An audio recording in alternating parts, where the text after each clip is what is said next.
안녕하세요, 네이버입니다. 제 채널을 오래전부터 봐오신 분이라면 제가 플러터에 대해 얼마나 애정이 깊은지 아실 겁니다. 아무것도 모르는 상태에서 맨 땅에 헤딩하며 만든 첫 번째 플러터와 자체 개발한 프로그램으로 구동되는 두 번째 플러터까지 어설프지만 제 포트폴리오에서 큰 부분을 차지하고 있습니다. 이런 저에게 정말 우연찮게 플러터 협찬이 들어왔는데요. 당연히 마다할 이유가 없습니다. 오늘 소개할 제품은 유나텍이라는 기업에서 출시한 아이드로우 HSE 플로터입니다.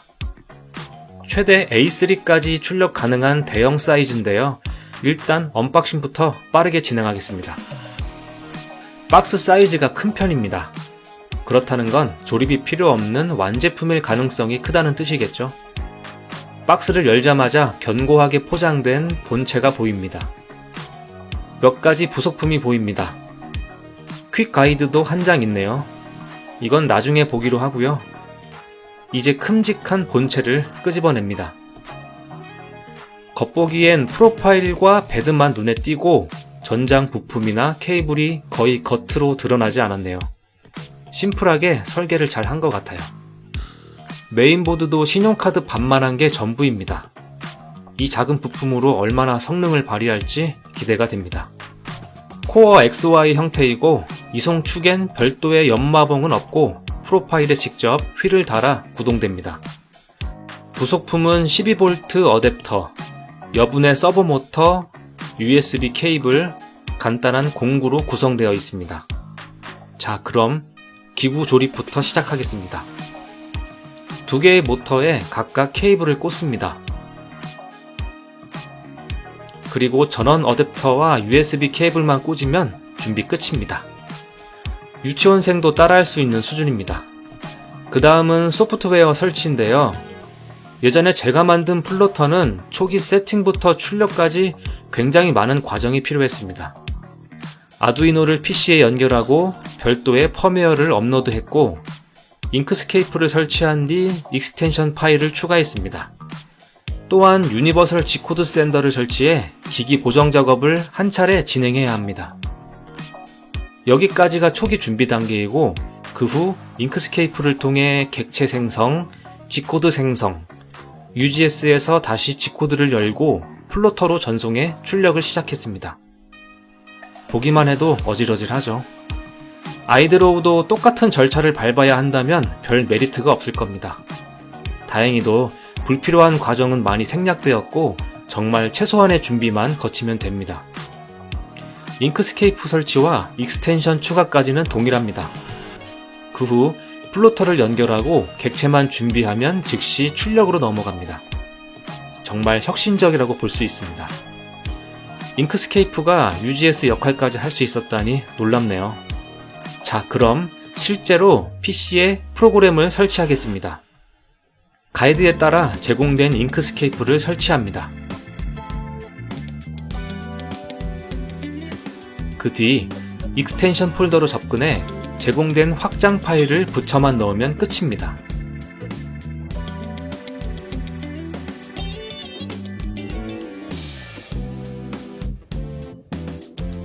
이제 구동 테스트를 해보겠습니다.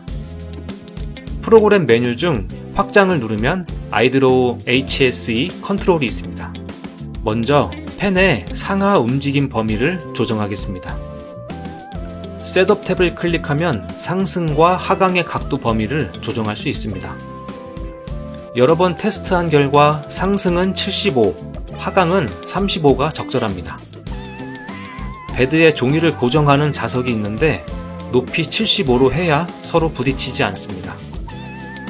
작동 옵션을 토글에 두고 적용을 누를 때마다 상승, 하강을 반복합니다.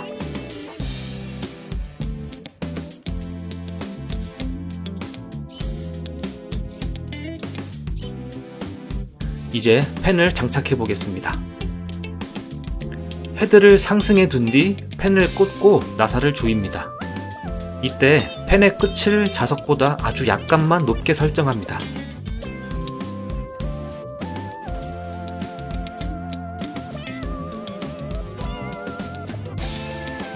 펜 세팅이 끝났다면 헤드를 좌상단으로 밀어 원점에 둡니다.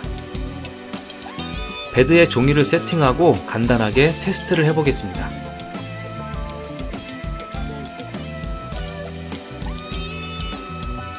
원을 하나 그리고 다시 컨트롤 메뉴를 켠 뒤 플롯 탭에서 적용을 누릅니다. 조용하고 신속하게 드로잉이 시작됩니다. 첫 결과물입니다. 별도의 G코드 변환 없이 프로그램에서 직접 그릴 수 있어 편리함이 이루 말할 수 없네요. 드로잉 속도는 지금도 괜찮지만 옵션 탭에서 조절할 수도 있습니다. 70으로 올려보겠습니다. 그럼 다음으로 글자 테스트를 해보겠습니다. 적당히 타이핑하고 드로잉으로 넘어가기 전에 해야 할 일이 있습니다. 텍스트 객체는 아직 도형의 속성이 아니기 때문에 그림으로 인식되지 않습니다. 상단 메뉴 중에 경로, 객체를 경로로 한번 눌러줘야 도형으로 변환됩니다. 겉보기엔 차이가 없지만 플로터가 인식할 수 있는 객체로 변경되었습니다. 바로 출력해 보겠습니다.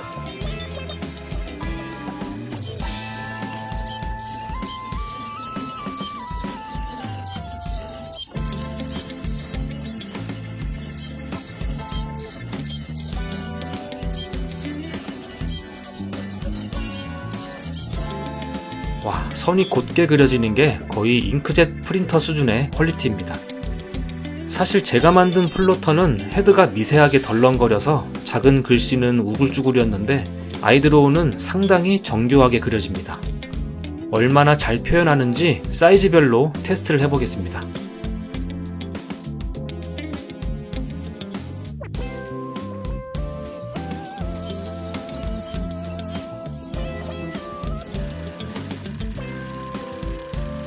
이 정밀함이 느껴지시나요?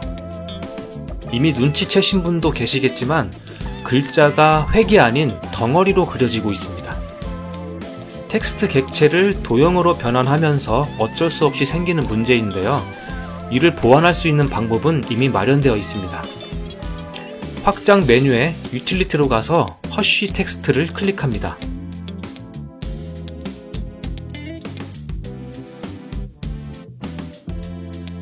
원하는 텍스트를 치고 적용을 누르면 여러가지 폰트로 글자가 생성됩니다.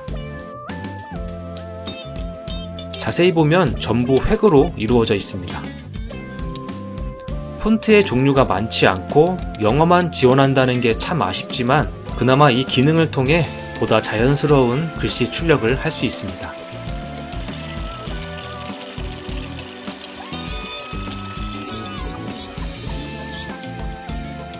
한글을 단획으로 표현할 수 있는 약간의 꼼수가 있긴 합니다. 먼저 그림판에서 한글을 큼직하게 타이핑합니다. 이미지를 복사하고 잉크스케이프에 붙여넣습니다. 마우스 오른쪽 클릭 후 비트맵 따라 그리기를 누릅니다. 디텍션 모드를 중심선 따라 그리기로 선택하고 적용을 누르면 글씨를 따라 획을 추출합니다.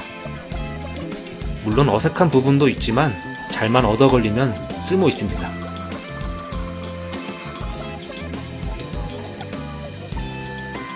가벼운 테스트는 이 정도로 마치고요. 플로터가 원본 사이즈를 얼마나 충실하게 그려내는지 출력 후 길이를 재보겠습니다. A4 용지의 테두리로부터 2cm 안쪽에 사각형을 그리고 출력해봅니다.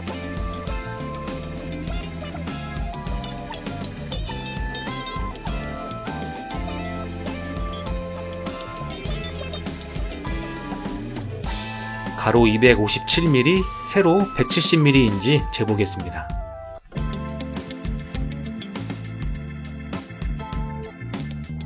길이가 정확합니다. 그리고 테두리도 일정한지 재보겠습니다. 약간의 밀림이 있네요. 이건 기기의 정밀도 문제라기보다는 펜의 두께에 따라 위치가 달라지기도 하고 종이의 세팅에 따라 차이가 나기도 합니다. 이제 제대로 된 그림을 한번 그려볼까요? 원하는 그림을 적당히 고르고 잉크스케이프로 불러옵니다. 오른쪽 클릭 후 비트맵 따라 그리기를 누릅니다. 디텍션 모드를 명도 컷 오프로 두고 임계값을 적절히 조절합니다. 적용을 누르면 원본 위에 벡터 이미지가 생성됩니다. 원본 이미지는 더 이상 필요 없으니 지웁니다. 이대로 출력을 해보겠습니다.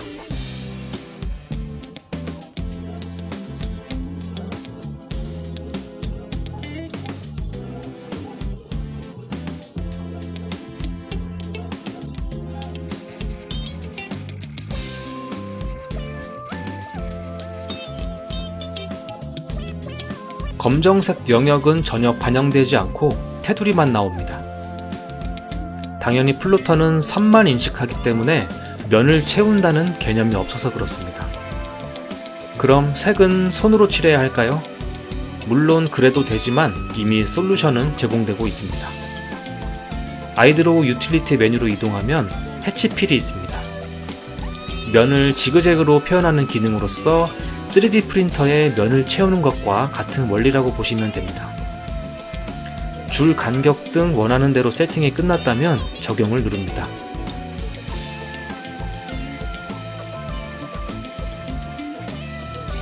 이미 외곽은 그렸으니 지우고 해치필만 추가로 그려보겠습니다.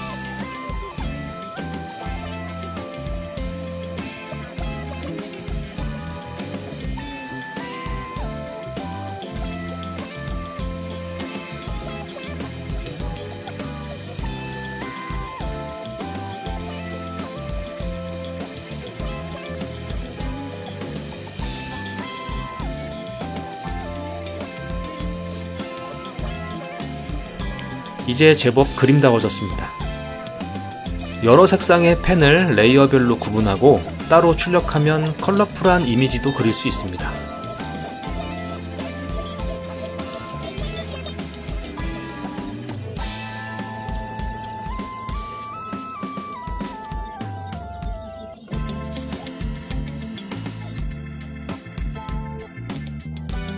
자, 이제 장단점을 정리해 보겠습니다. 먼저 장점입니다. 첫 번째로 조립이 필요 없는 완제품으로서 설치에 대한 부담이 없고 초보자도 쉽게 접근할 수 있습니다.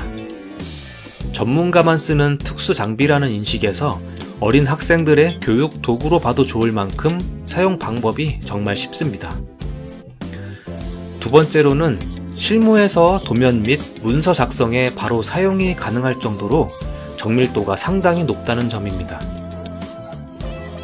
또한 A3까지 커버되는 대형 사이즈로서 아쉬움이 전혀 없다는 것도 큰 장점입니다. 그 밖에 레이저 모듈까지 장착 가능한 확장성을 보유하고 있다는 것도 좋았고, 빠른 출력 속도 대비 소음이 크지 않다는 점도 아주 큰 장점이라고 봅니다. 단점도 몇 가지 있긴 합니다. 군더더기 없는 외관으로 아주 심플하지만 미적인 측면에서 볼 땐 상용품보다는 프로토타입의 느낌이 강했습니다. 뼈대가 드러나 있는 구조여서 그런데 한편으로는 사용자가 커스텀할 여지가 많아 되려 장점일 수도 있겠네요. 그리고 바닥에 뚫려 있지 않고 베드가 고정되어 있어서 종이만 출력 가능하다는 건 조금 아쉬운 부분입니다. 밑이 뚫려 있다면 벽이나 책상, 상자에도 직접 출력이 가능해서 활용할 곳이 많아지기 때문입니다. 하지만 베드를 채택한 이유는 일정한 평탄도를 확보하기 위함이겠죠. 또 하나 아쉬운 점은 헤드 케이블을 케이블 타이로 묶어놨는데 손에 긁힐 정도로 날카로웠습니다.